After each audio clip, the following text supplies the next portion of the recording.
Dan boleh ketua kelasnya pimpin doa dulu. Be ready. Ready. Before we study, let's pray together. Pray begin. A'udzu billahi minasyaitonir rajim. Bismillahirrahmanirrahim. Raditu billahi rabba wa bil islami dina wa bi Muhammadin nabiyyan wa rasulah. Rabbi zidni ilma warzuqni fahma. Allahumma aftah lana hikmataka wanshur alaina rahmataka min khazaili rahmatika ya arhamar rahimin. Amin. Say greeting. Assalamualaikum warahmatullahi wabarakatuh. Kalian tahu hari ini kita belajar apa? Tahu. Belajar apa? Berpikir komputasional. Nah, sebelumnya kemarin kita belajar apa? Data. Oke, masih pada ingat ya teorinya? Sekarang kita lanjut ke sesi yang hari ini, yaitu tentang berpikir komputasional, tentang konsepnya. Oke. Nah, sebelumnya sudah kita tahu dulu ya tujuan belajar kita itu yang pertama adalah coba bantu baca Hansa. Tujuan pembelajarannya adalah murid dapat mengidentifikasi dan menjelaskan konsep berpikir komputasional. Oke. Memecahkan Cukup. Nah, terus saya mau nanya nih, kira-kira kalian paham nggak kata-kata mengidentifikasi? Itu apa maksudnya? Identitas. Mengidentifikasi itu apa? Mencari tahu. Ya, cara bahasa biasanya bahasa sehari-hari itu mencari tahu. Nah, terus selanjutnya yang kedua coba baca ya, Edina. memecahkan masalah sederhana menggunakan beberapa cara berpikir komputasional. Nah, ya. Jadi ada satu mata pelajaran ya, ini salah satu hal yang akan kalian butuhkan, yaitu berpikir komputasional, berpikir logik, supaya ketika nanti kalian berhadapan dengan masalah yang kalian temukan di kehidupan sehari-hari, kemampuan otak kalian itu sudah lebih lebih cepat untuk mencari pemecahan masalahnya. Nah, inilah di mata pelajaran berpikir komputasional ini ya, di mata pelajaran di bab berpikir komputasional ini kita akan mempelajari tentang pertama mengidentifikasi ya, tentang konsep berpikir komputasional. Terus selanjutnya kita akan memecahkan masalah sederhana. Ini praktek langsung ya, nanti akan ada masalah yang akan sudah kasih ke kalian, nanti akan kalian pecahkan. Oke, next selanjutnya manfaat ya. Nah, manfaat pembelajaran ini yang pertama tadi yang sudah bilang itu melatih kemampuan pemecahan masalah secara sistematis. Nah, sekarang saya tanya nih, ada kata-kata baru. Sistematis itu apa? Teratur ya, benar. Siapa tadi yang jawab? Afika. Oke, tepuk tangan dulu buat Afika. Ini sistematis itu teratur, berurutan, itu sama intinya. Ya, terus yang kedua adalah membangun pola pikir kritis dan logis tadi. Ya, jadi ternyata kita itu nggak serta-merta langsung punya pikiran logis dan kritis, tapi kita perlu belajar, perlu mengasahnya. Nah, ini adalah skill yang kita butuhkan nanti ketika kita sudah terjun ke masyarakat secara langsung. Kalau sekarang kita masih belajar ya. Nah, selanjutnya adalah menumbuhkan kreativitas dan inovasi. Ya, jadi ketika kita punya masalah, kita akan memikirkan masalah penyelesaiannya seperti apa. Nah, itu akan memaksa otak kita untuk berpikir kreatif dan inovatif. Ya. Terus selanjutnya yang terakhir adalah dapat diterapkan dalam kehidupan sehari-hari. Nah, ini tidak akan lepas dari kehidupan sehari-hari kalian. Contohnya nih, ya, sudah punya pertanyaan. Nah, ini. Pernahkah kalian ya, pernahkah kamu kesulitan atau bingung saat diminta untuk menyelesaikan sesuatu? Pernah ya. Contohnya apa?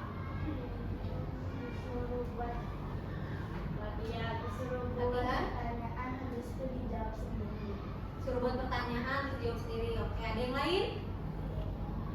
Saat memilih pilihan yang dikasih orang lain. Saat memilih pilihan yang dikasih orang lain. Oke, pilihannya berarti ada beberapa ya. Terus ada lagi mungkin yang lebih praktikal. Kalau tadi kan kayaknya lebih ke individual ya, yang lebih praktikal. Contoh misalkan mengerjakan soal matematika atau mengerjakan soal fisika. Itu biasanya guru-guru kalian ya, guru-guru fisika atau guru-guru matematika itu pasti akan memberitahukan langkah step by stepnya, bagaimana caranya bisa mendapatkan hasil dari soal yang mereka kasih, ya kan?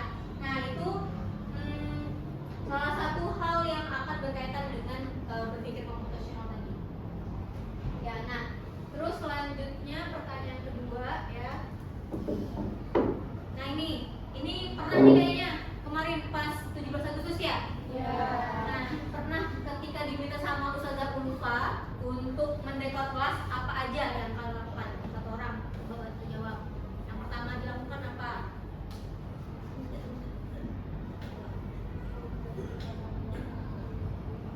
Membeli bahan-bahan untuk dekorasi. Kalau Hansa?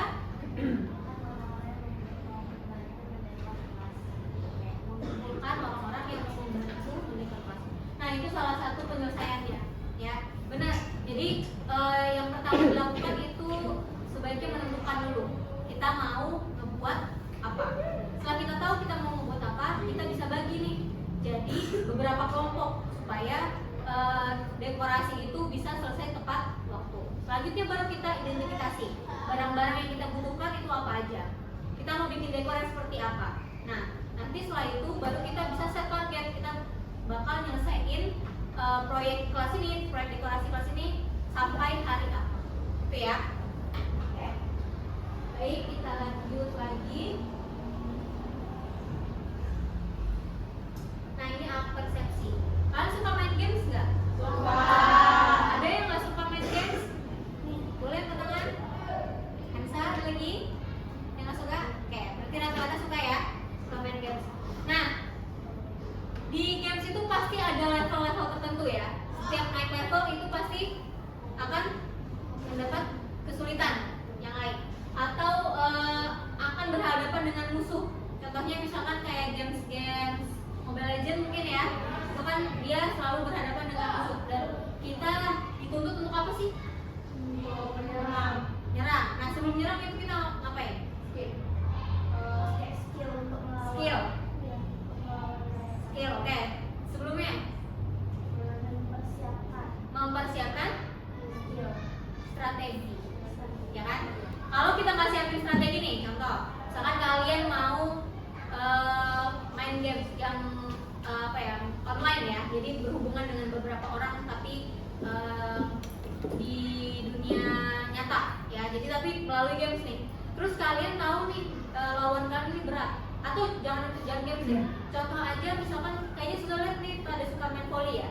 Nah, kalau misalkan kalian mau lomba, terus ketemu nih sama lawan yang tangguh, yang keren. Contoh nih kalian identifikasi satu orang. Ini dari SMP 4 nih, dia tinggi badannya bagus, dia smashnya bagus.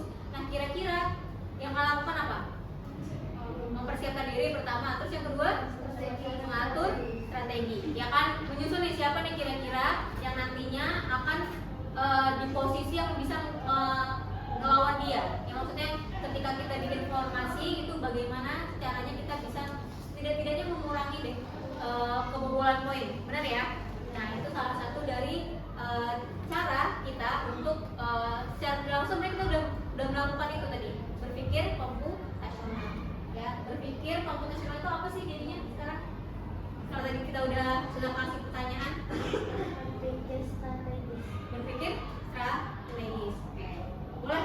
Itu pemahaman yang bagus. Hansa boleh kasih tepuk tangan dulu.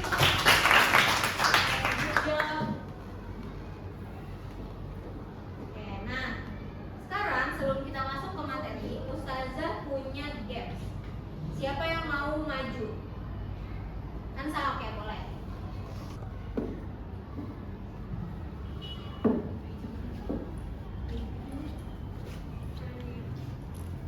Di depan ya. Sini.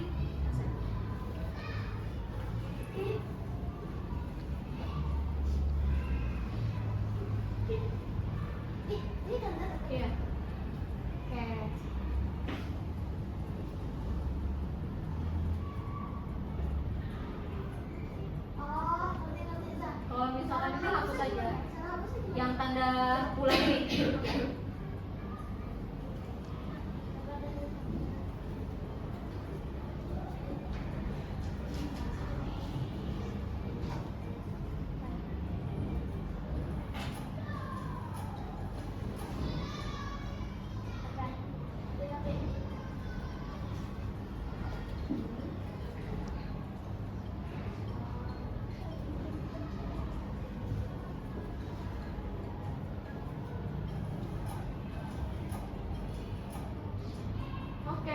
satu masalah selesai. Oke, bisa. Oke, jadi gimana tadi gamesnya? Seru. Nanti kita cobain satu-satu ya. Sekarang kita satu kali dulu aja. Nah, itu tadi adalah salah satu game dari berpikir komputasional. Ya, kita next ke materi selanjutnya ya.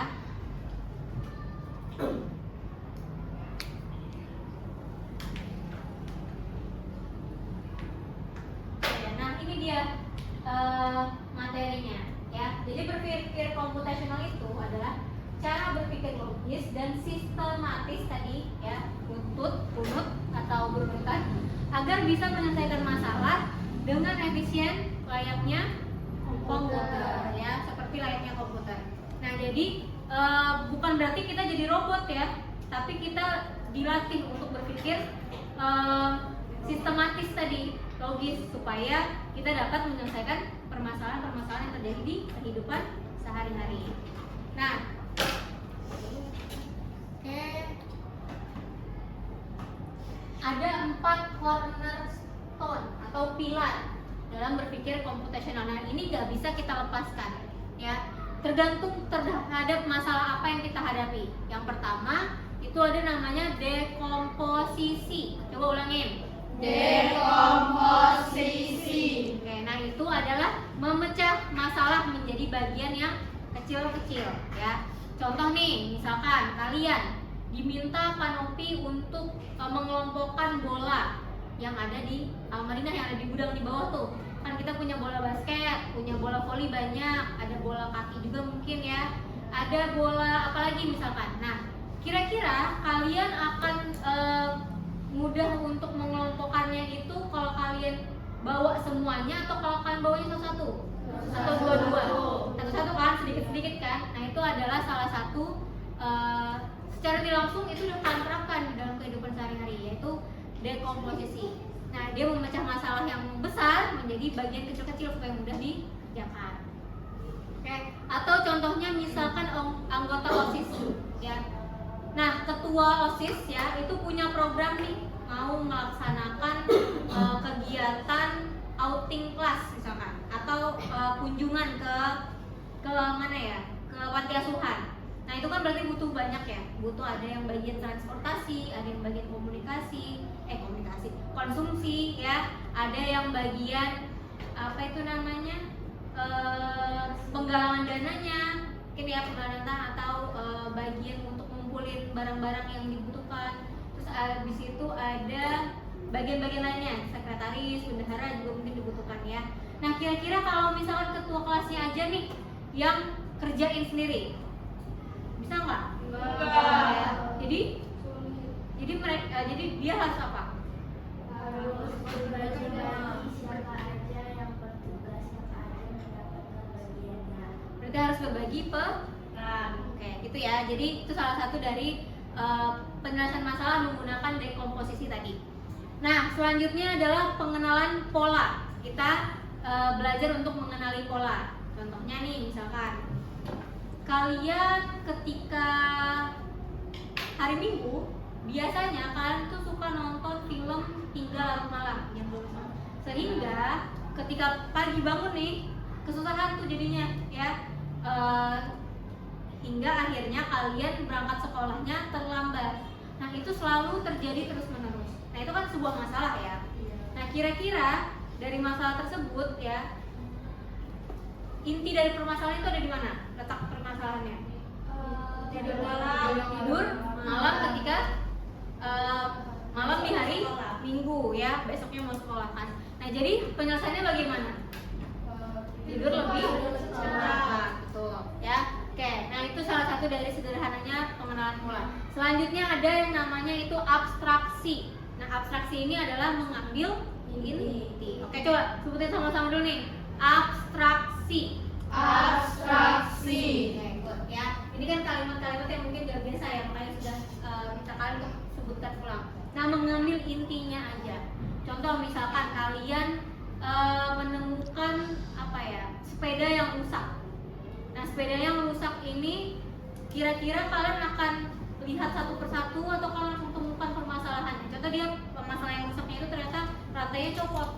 Nah kira-kira akan kalian cek lagi nggak bannya atau mungkin stangnya? Sebenarnya nggak bisa jalan nih. Ternyata yang kalian udah tahu permasalahannya itu ada di rantainya yang copot. Sehingga kan udah tahu kan inti dari permasalahannya itu ada di rantai. Jadi tinggal kalian perbaiki rantainya supaya dia bisa jalan lagi. Itu ya. Jadi salah satu contohnya tadi adalah abstraksi tadi itu. Ketika ada permasalahan yang dia mungkin kita suka terdistraksi dengan hal-hal yang lain. Sebenarnya kita udah tahu permasalahannya tuh itu, tapi kita suka terdistraksi mungkin banyak kali ya yang kempes makanya dia nggak bisa jalan, atau stangnya nih yang giginya ditambah jadi makanya dia nggak bisa jalan. Padahal sebenarnya jelas rantainya yang copot gitu ya. Nah yang terakhir nih mungkin kalian udah pernah dengar kata-kata algoritma, benar nggak? Benar. Algoritma TikTok ya, algoritma sosial media. Nah itu adalah urutan langkah-langkah. Sama sederhananya kayak misalkan kalian diminta nih sama ibu kalian buat bikin kopi, jangan kopi deh, teh. Nah apa langkah pertamanya? Siapin gelas boleh. Tadi ada yang jawab juga apa? Rendam tehnya di air panas. Oke, terus apa? Masak air panas. Masak air panas ya. Bebas ya. Langkah pertamanya itu apa? Ujungnya nanti pasti akan jadi teh ya. Oke. Nah, ini tadi ya ada 4 cornerstone atau pilar dari berpikir komputasional atau lagi bahasanya fondasi dari berpikir komputasional atau cara juga bisa ya, cara kita supaya bisa mengaktifkan berpikir komputasional. Oke, selanjutnya sebelum kita masuk ke rencana aktivitas yaitu ada kerja kelompok, nanti ada presentasi perwakilan dari setiap kelompok, terus ada tugas individu dan terakhir ada refleksi. Oke, sebelum masuk ke sini Ustazah mau putarin video dulu.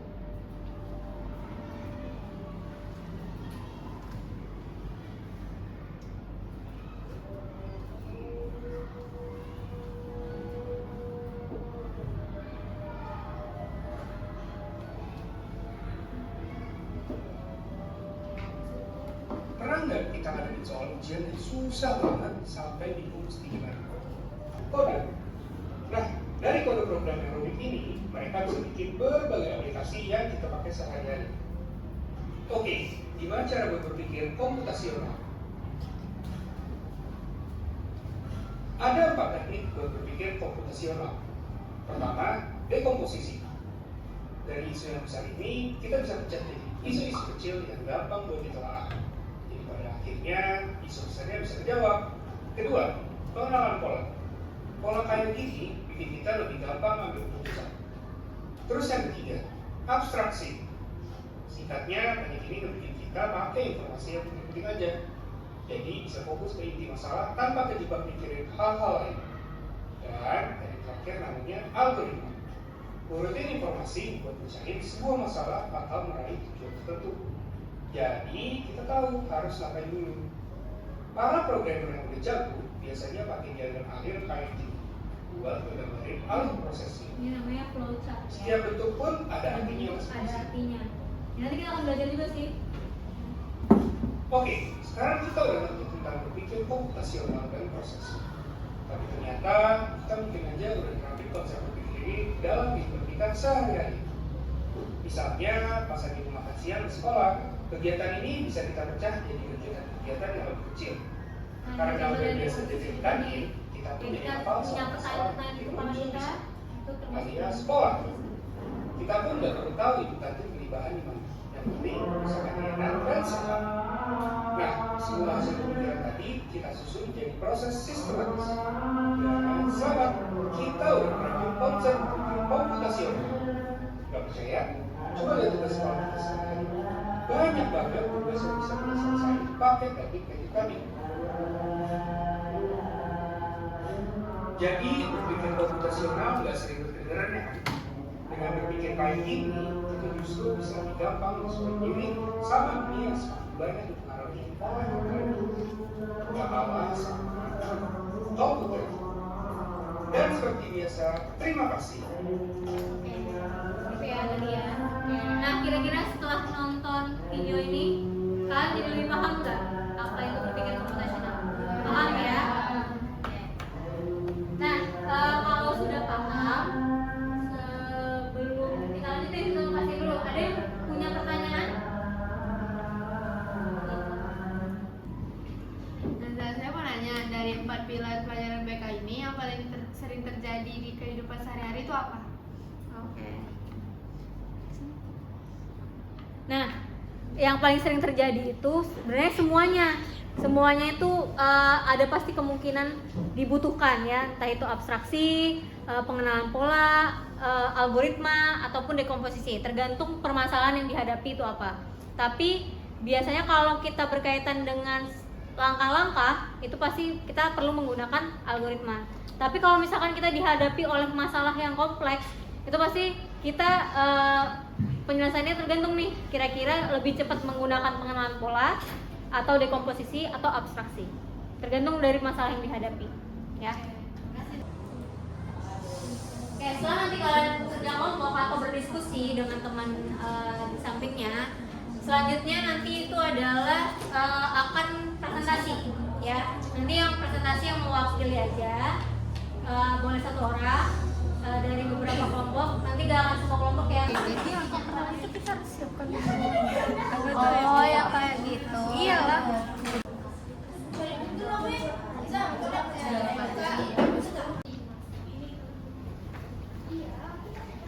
Assalamualaikum warahmatullahi wabarakatuh. Waalaikumsalam warahmatullahi wabarakatuh.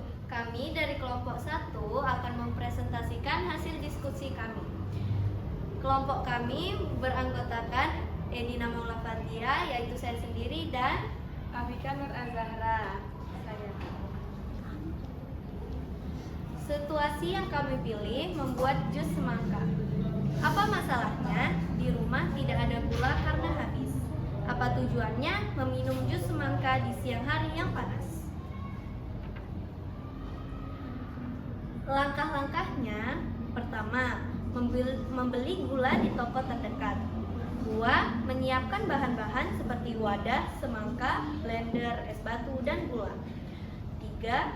Memotong semangka menjadi bagian kecil-kecil. 4. Masukkan semangka dan gula ke dalam blender. 5. Blender semangka dan gulanya. Langkah yang ke-6, tuang ke dalam wadah, dalam gelas. 7. Tambahkan es batu. 8. Jus semangka siap diminum.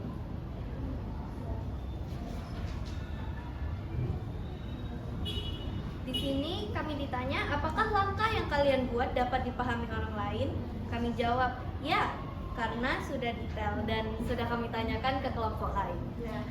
Wassalamualaikum warahmatullahi wabarakatuh. Oke, waalaikumsalam warahmatullahi wabarakatuh. Oke, terima kasih kelompoknya Edina dan Afika. Boleh kembali duduk dulu. Ininya sudah kumpulkan ya.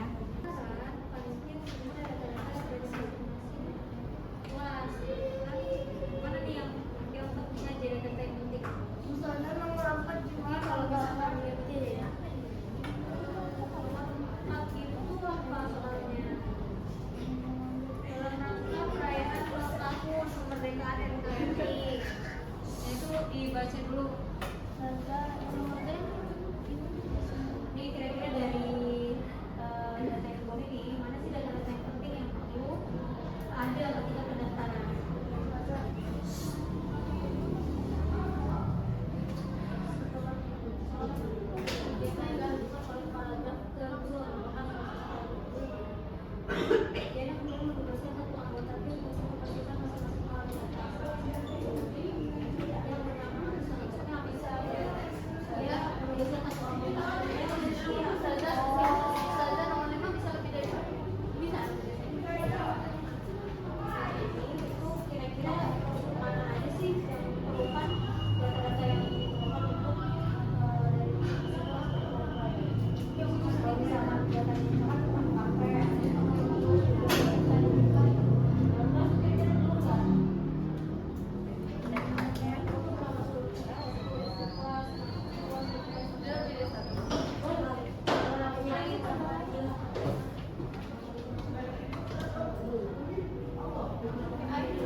dikumpulkan.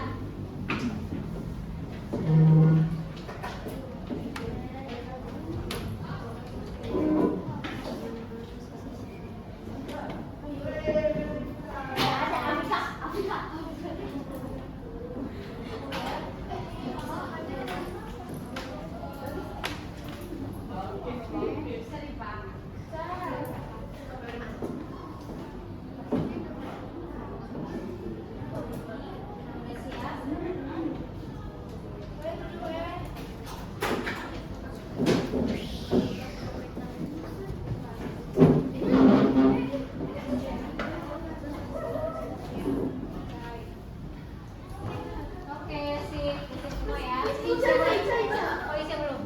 Oke, coba ambil dulu ya. Oke, udah? Ya. Nah, oke, selanjutnya ya, kita masuk ke langkah terakhir nih. Langkah terakhirnya itu adalah refleksi dan kesimpulan.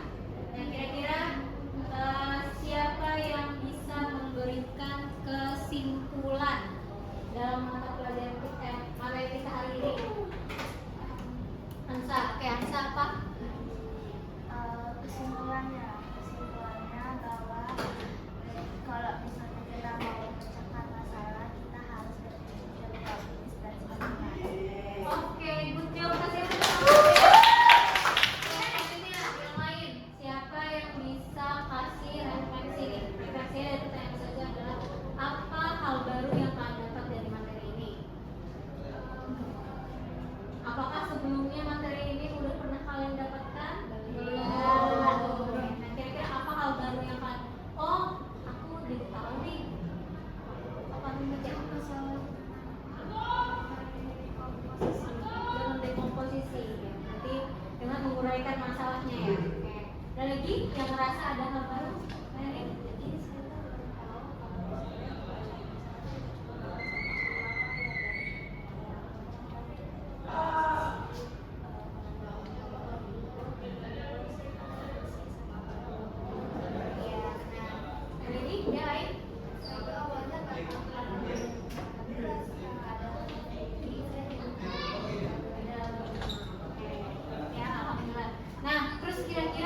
Penerapannya nanti di kehidupan kalian selanjutnya, maksudnya kehidupan selanjutnya ya, setelah ini, setelah keluar dari kelas KKA apa? Berpikir secara sistematis Ya. Oke, nah jadi sekarang nih karena kalian tahu konsepnya ya, ketika kita permasalahan jangan intinya tuh gini, jangan menyerah dulu, pasti selalu ada cara ya. Pikirkan langkah-langkah bagaimana menyelesaikan permasalahannya dengan baik ya. Nah, kalau nggak bisa menggunakan pengenalan pola atau dekomposisi, mungkin kalian bisa menggunakan abstraksi ya, langsung fokus ke inti permasalahannya, langsung cari ya permasalahan, langsung diselesaikan gitu ya. Oke. Itu aja dari Ustazah ya.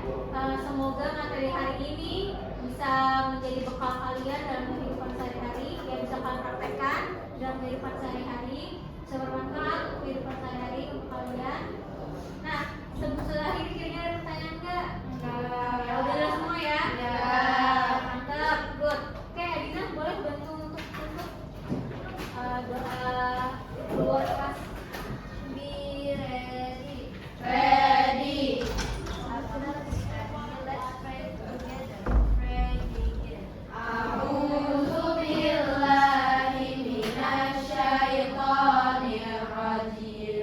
Bismillahirrahmanirrahim. Subhanallah.